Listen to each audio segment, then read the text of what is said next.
तो क्या कह रहे हैं परमात्मा जी अब यहां आगे कि ये जो वाणी जो दास के मुख से गरीबदास जी की वाणियां अखंड पाठ की जो आप सुन रहे हो, जो गुरुजी ने रिकॉर्ड करके भेज रखी हैं, अब गुरुदेव क्या करें बच्चों, ये उद्मस्त तार देंगी। उद्मस्त शब्द पे ध्यान देना भाई और बहनों, शब्द पे। उद्मस्त, उद्मस्त शब्द का मतलब है भयंकर तरीके से।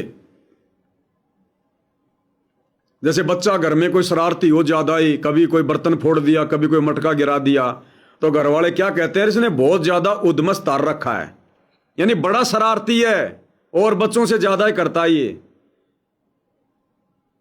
गुरुजी क्या कह रहे हैं, ध्यान सुनो। अब बच्चों ज्ञान पूरा आ चुका है और वो ठीक का समय आ गया है।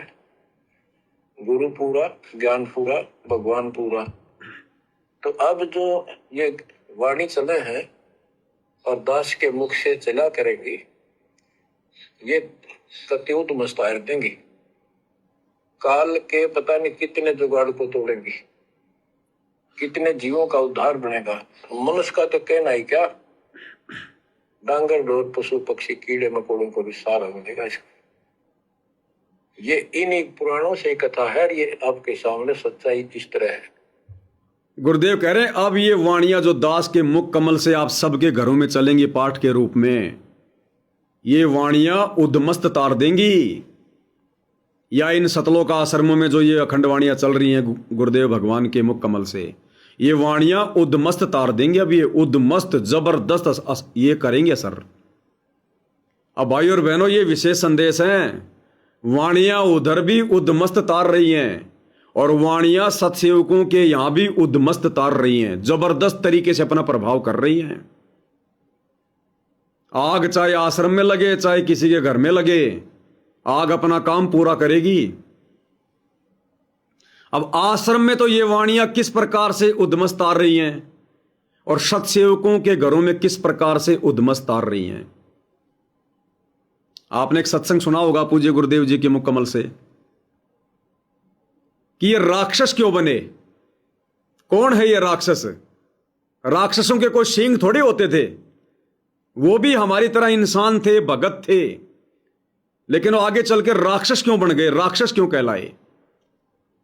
राक्षस का मतलब होता है बुरे काम करने वाला, दुष्ट काम करने वाला, लोगों को दुखी करने वाला।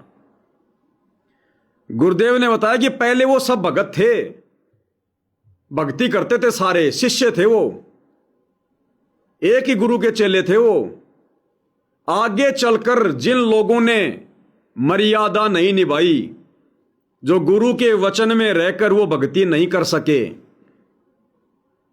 तो गुरुदेव ने बताया कि भक्ति को करते रहने से, उन मंत्रों का जाप करने से, वो धर्म यज्ञ करने से उनमें शक्ति आती चली गई और मर्यादा तोड़ देने से उनके अंदर वो दुष्टता आ गई, गंदे विचार आ गए, बुरे विचार आ गए, जिस कारण से अपने गुरु भाइयों के साथ में वो लड़ाई झगड़ा करने लगे, मार पिटाई करने लगे, उनकी हवन को ध्वस्त करने लगे, भक्ति में बाधा करने लगे। दोनों एक ही गुरु के चेले थे, जिस कारण से आगे चलकर मर्यादा तोड़कर भक्ति करने वाले राक्षस कहलाए, क्योंकि भक्ति करने से उनमें शक्ति आ गई और मर्यादा तोड़ने से दुर्बुद्धि के शिकार हो गए, जिस कारण से वो भगत जो पहले भक्ति करते थे आगे चल के और राक्षस कहलाए। क्या कह रहे हैं गुरुदेव, ध्यान से सुनो। महल का भेद मैरमी को कहना, जो असली वस्तु है किसी एक आध को ही, जो आपका खास मैरमी से सारे हो जाओ उनको बताना। महल का भेद मैरमी को कहना, ये जग जान ठगा ठग है। ये राक्षस क्यों बने थे? एक गुरु से नाम लिया, साधना दोनों ने कर ली, जो गुरु की फटकार को नहीं उठ सके वो विमुख होकर के राक्षस रूप में आ गए, उनकी निंदा शुरू कर दी और उनके भक्तों के साथ द्वेष करना शुरू कर दिया। सिद्धियां दोनों में होगी थी भक्ति से। राक्षसों में ऐसी सिद्धि बताते हैं, आकाश में उड़ जाया करते, वहां से बाण छोड़ दिया करते थे, आग लगा दिया करते थे। लेकिन कवाए राक्षस जब तक गुरु पद मर्यादा से हम विमुख हो जाते हैं, मनमुखी जीव पार नहीं होते। तो इसी प्रकार सतगुरु महाराज कहते हैं, धर्मदास तो ये लाख दुहाई और ये सार शब्द कहीं बाहर नहीं जाई। आम व्यक्ति को नहीं बताना कि ये राक्षस रूप में आ जाओगे, क्योंकि काल गेल रहे से। यहाँ तक प्रमाण दिया कबीर साहब ने कि कमाल नाम का जो लड़का जीवित किया था और उसको नाम बता दिया, सतनाम तक उसको दिया, सार नाम तक दे दिया, पर सार शब्द नहीं दिया। आखिर में वही विमुख हुआ और सतगुरु का दुश्मन हुआ। वो कमाल नाम का पुत्र भी जो सतगुरु के साथ और सेवा किया करता था दिन रात, आखिर में वो काल का एजेंट सिद्ध हुआ। कबीर साहब ने बताया धर्मदास को कि धर्मदास वो कमाल भी एक काल दूत में हमारे साथ आया था। तो यहाँ पर महाराज कहते हैं कि खोखापुर के काग मिले दिन दोई रे, अरबों में कोई हंस हमारा होई रे। ये खोखापुर इस काल के जीव हैं, 2 दिन हमारे साथ लगेंगे, 4 काम सिद्ध हो जाएंगे तो वाह वाह, ना होंगे तो कुएं में पड़ो। तो इसी प्रकार वो खोखापुर के काग मिले दिन दोई रे, अरबों में कोई हंस हमारा होई रे। तो यहाँ बंदी छोड़ कहते हैं करुणा रमन आदि अंत सब नहीं निवासा, तब ने दूसर हते हवासा, तोन 3 राम राजा कह दीना, और सकल जीव अपन कर लीना। 3 तो क्या कह रहे हैं पूज्य गुरुदेव भगवान, ये वाणियां अब उद्मस्त तार देंगी, और इन वाणियों ने उद्मस्त तार दिया। सन 1994 से सतगुरु रामपाल जी यही ज्ञान, यही नाम, यही वाणियां, यही सत्संग, तो वाणियां तो उद्मस्त तारेंगी। और ये भगत जिनको आज हम ये बड़े बड़े भगत मान रहे हैं, जो परम भगत मान रहे हैं, कोऑर्डिनेटर, गुरु जी का बेटा बेटी, भाई बंधु रिश्तेदार, ये लोग इन्हीं वाणियों को सुनते आ रहे हैं, यही सत्संग सुनते आ रहे हैं, यही भक्ति करते आ रहे हैं, ये इन मंत्रों का जाप करते आ रहे हैं, लेकिन मर्यादा में नहीं रहे। मर्यादा में ना रहने के चलते जो सुमरण इन्होंने किया, जो दान धर्म किया, जो भक्ति की इन्होंने, जो ये सत्संग सुना, तो इससे तो भक्ति की शक्ति इनमें, और मर्यादा तोड़ देने से, गुरु को मानुष मानकर रिएक्ट करने से दुर्बुद्धि के शिकार, जिसका नतीजा हुआ करोथा कांड और बरवाला कांड। करोथा कांड के समय गुरु जी की आज्ञा के बिना जमीन ले ली गई, उसी जमीन पे झगड़ा हुआ, करोथा कांड हुआ। फिर बरवाला कांड में भक्ति तो करते रहे, शक्ति आती रही, मर्यादा रही नहीं इनकी कोई भी, दुर्बुद्धि के शिकार रहे, जिस कारण से बरवाला कांड हुआ। राष्ट्रीय समाज सेवा समिति बना दी इन लोगों ने, अपनी मनमानी करने लग गए, जजों के खिलाफ पुस्तकें लिखकर बांटने लग गए। बरवाला कांड के समय भक्तों को काले कपड़े पहना के कमांडो बना दिए, भक्तों के हाथों में लठ पत्थर पेट्रोल बम बंदूकें और जो है डंडे दे दिए, ईंट भाठे दे दिए, मरने मारने के लिए खड़ा कर दिया। क्यों? दुर्बुद्धि के शिकार थे, क्योंकि मर्यादा नहीं थी। क्या कहा गुरुदेव ने? एक ही गुरु के शिष्य थे, आगे चलकर उन्होंने मर्यादा तोड़ दी, जिस कारण से दुर्बुद्धि के शिकार हो गए और भक्ति करने के चलते उनमें शक्ति आ गई।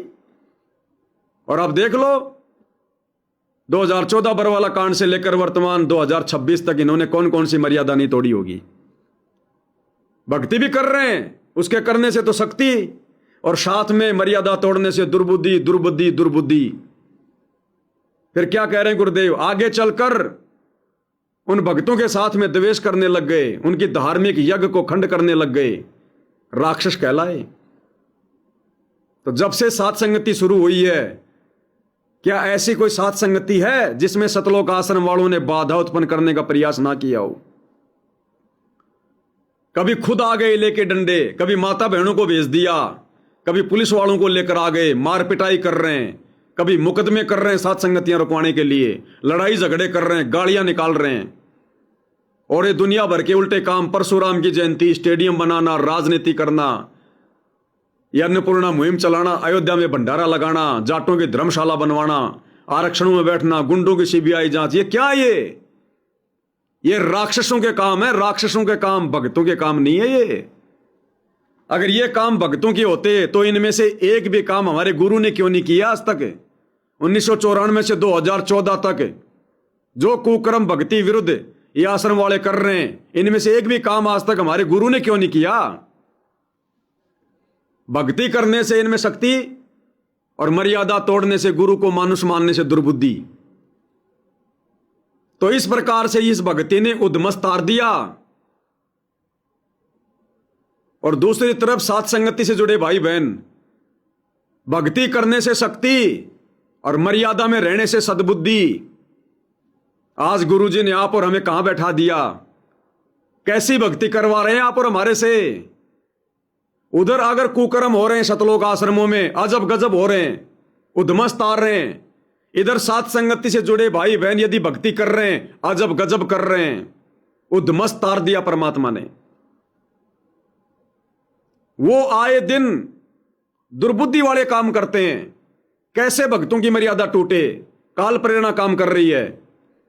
इधर आए दिन भगत ये देखते हैं कैसे हमारे गुरुजी प्रसन्न हो, कौन सी वो भक्ति क्रिया करे जिससे गुरुजी की मेहर मिले, गुरुजी का आशीर्वाद मिले, गुरुजी हमसे प्रसन्न रहें। दोनों तरफ वाणियां यानी भक्ति उद्मस्त तार रही है, उद्मस्त भाई बहनों की आंखों के सामने है।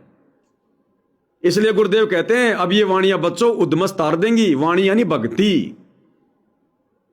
भाई गुरुजी मुख कमल से वाणी बोल रहे हैं ना, तो इन्हीं वाणियों पे तो गुरुजी 94 से मतलब सत्संग कर रहे हैं, गरीबदास जी के सदग्रंथ साहिब पे तो कर रहे हैं। तो जिन्होंने मर्यादा तोड़ी वो आ गए राक्षस स्वभाव में। ये आश्रम वाले कितनी बार इन्होंने साथ संगति में आके लड़ाई झगड़ा किया, मारपीट की, पुलिस वालों को लेकर आए शराब पिलाकर। मेरे ऊपर 2-3 बार इन्होंने घर में घुस के जानवर की तरह मारपिटाई की। इशार की तारीख पर जाता हूं वहां मारपिटाई करते हैं, मुकदमे कर रहे हैं अपने गुरु भाइयों पर। क्यों? क्योंकि मर्यादा तोड़ने से दुर्बुद्धि के शिकार हो रहे हैं। राक्षस कहलाएंगे आने वाले भक्ति इतिहास में ये गुरुजी के परिवार वाले, ये कोऑर्डिनेटर राक्षस। और इधर साथ संगति से जोड़कर परमात्मा ने कैसी भक्ति करवानी शुरू कर दी। तो परमात्मा के ये विशेष संदेश है भाई और बहनों। परमात्मा ने उद्मस्त शब्द का प्रयोग किया, उद्मस्त यानी अजब गजब। तो आश्रमों में भी अजब गजब ही हो रहा है मर्यादा तोड़ने के मामले में, और साथ संगति में भी अजब गजब हो रहा है भक्ति के मामले में। क्या कह रहे मालिक आगे? अब तो सुखदेव ऋषि जब बाहर आया, उड़ के चल पड़ा वहां से। पिता ने कहा बेटा, व्यास जी ने कहा पुत्र एक बार शकल तो दिखा दे। 12 वर्ष इंतजार की, पुत्र होगा। तब उसने कहा एक देवादूतम, कोई किसी का पिता नहीं पूछता। पिताजी पता नहीं कितनी बार तू मेरा पिता बन लिया, पता ना कितनी बार मैं तेरा पिता बन गया। अब मुझे समझ में आ गई है, मैं आपकी तरफ देखूं नहीं, मेरा मोह बन जाएगा। ठीक इसी प्रकार सुखदेव ऋषि को तो केवल इस बात से याद आया कि मां के गर्भ में था, फिर परमात्मा ने वो माया रोकी, बाहर आया तो उसको याद रहा, जिस कारण से उसने अपने माता पिता को भी ठुकरा दिया कि कोई किसी का बेटा बेटी नहीं है यहां पर। यहां तो हम भक्ति करने के लिए आए हैं, अपनी आत्मा का कल्याण करवाने के लिए, नहीं तो लग 84 तैयार है। ना मां काम आएगी, ना बाप, ना पत्नी, ना बच्चे, ना कोई रिश्तेदार। चल दिया। तो सुखदेव को तो इसलिए याद रहा कि गर्भ से बाहर आते समय परमात्मा ने माया रोक दी।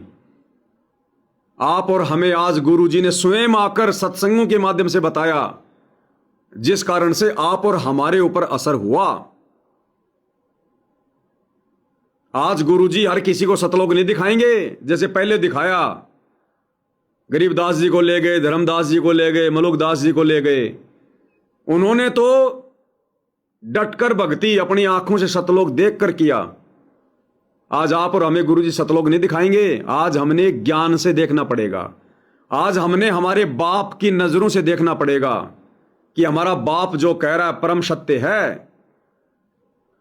अगर हम अपने गुरु की बात पर भी यकीन नहीं करेंगे तो फिर हम भक्ति के आसपास भी नहीं, हम भक्ति के लायक प्राणी नहीं है। फिर हम ये कलयुग की बिचली पीढ़ी, गुरु ने इतने ठोक ठोक के प्रमाण दे दिए, इतने शास्त्रों का निचोड़ निकाल के दे दिया। आज तक किसी आचार्य, शंकराचार्य, संत, महंत, महात्मा ने दिया क्या? संस्कृत के बड़े बड़े ज्ञाता विद्वान नालंदा में पढ़ के आए, कहां पढ़ के आए, किसी ने एक श्लोक भी समझाया क्या? हमारे बाप ने उनका जो है गन्ने की तरह जूस निकाल के रख दिया इन शास्त्रों का। हमने विश्वास करना पड़ेगा ये कौन महाशक्ति है, कौन परम शक्ति है। आज वो दिखाएंगे नहीं, ना हमने देखने की कोई जिद करनी। ना मन में विचार करना कि गुरुजी मुझे भी दिखाएं। बहुत सारे भगत इंटरव्यू देते हैं, मुझे गुरुजी सतलोक ले गए, मुझे सौपन आया। लाख सौपन आते हैं, उनको आने दो, हमें कोई लेना देना नहीं है। हमें हमारे बाप ने जो बोल दिया, हमारे गुरुजी ने जो बोल दिया, वो हमारे लिए लाखों सौपनों से बढ़कर है। हमने उनके वचन पर विश्वास करके सतलोक जाना है, दूसरा तरीका नहीं है। आंखों देखने के बाद भी कौन सा गया सतलोक?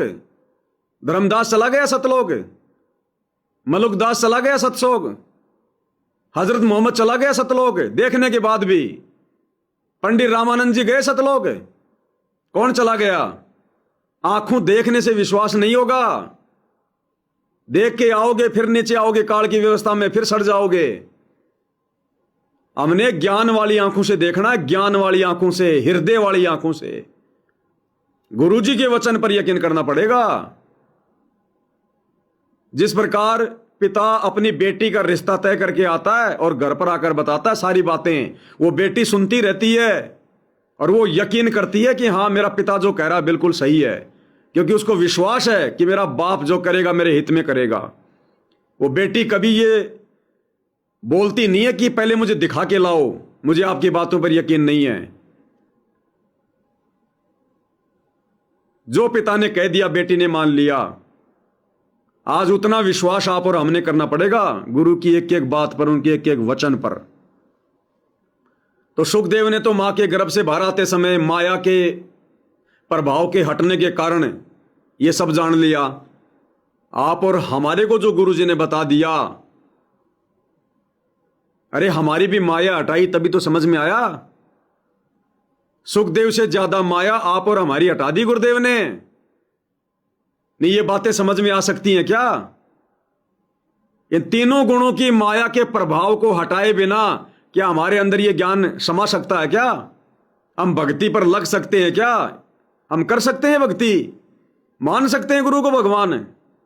आश्रम वालों से देखे, आरती उतरवा के दिखा दो गुरु की, भोग लगा के दिखा दो गुरु को, उनकी माया का असर नहीं हटा।